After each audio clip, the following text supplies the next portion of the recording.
Well, the big eclipse happens on Monday. With us is Dr. Fahmi Farah, a cardiologist. And I guess, Dr. Farah, a lot of hospitals are kind of on high alert for all sorts of potential problems. What's the story?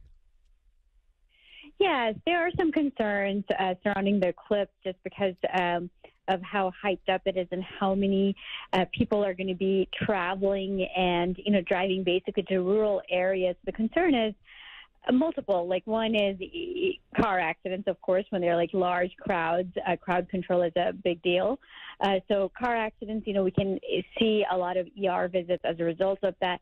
But also people just being out there in the heat and just in large crowds, people having heart attacks or injuries and things like that can spike up the ER visits, especially in rural areas where they may not be as equipped. Dr. Farah, I know you're a cardiologist, board-certified invasive cardiologist. Hopefully no one will have heart attacks, but is there a track record here for this is not the first solar eclipse that we've had in this country, and there have been solar eclipses in other countries. Are we looking at a track record? You can see that you can have more people in an area. Are we based our concern upon track record of problems, or are we just saying this might be unique because of the areas where the eclipse will maximize, and that's where people will want to go to? I think much of the concern is speculation, not necessarily based on track record, just because of the path of the eclipse.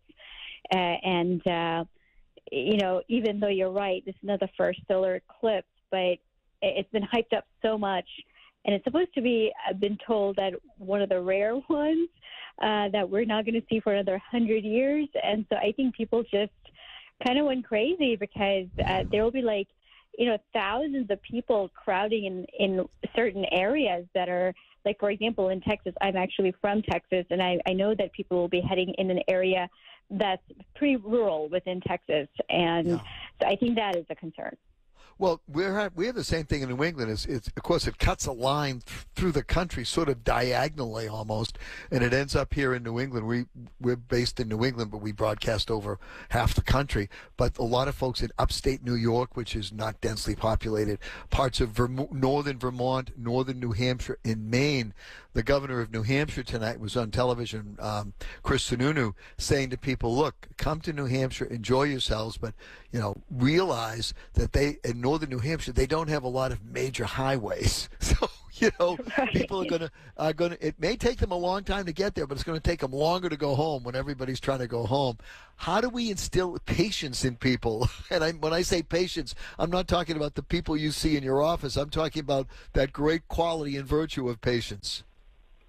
Oh, I know, yes. And I think that is a major concern. It's that crowd control. And, when there are thousands of people flocking in an area, the city that they will be going to may not be equipped to handle that kind of traffic. And so if somebody, for example, I hope nobody has a heart attack, but if there is such an emergency and somebody's trapped in an area, that could be of concern.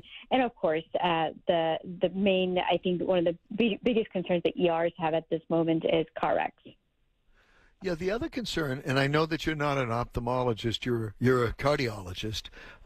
People have to be very concerned about not looking at the eclipse without adequate and appropriate protection. Want to say something about that just as a reminder for people? Absolutely. It's a great reminder. I hope that anybody who is planning on observing the eclipse absolutely must protect their eyes with the appropriate glasses. Otherwise, the UV, you need the UV protection. You could really damage your vision in your eyes if not. Well, look, I thank you so much for having joined us. Some night I'd love to have you back and talk about your specialty, obviously, which is cardiology. But your words tonight may implant in the minds of a lot of people the idea of patience, and enjoy the event and plan appropriately. And if you have to stay over in a rural area, have a nice dinner and a glass of wine and drive in the morning. Let me put it like that, okay? Thank you, Doctor. Appreciate it so much. Thank you for having me.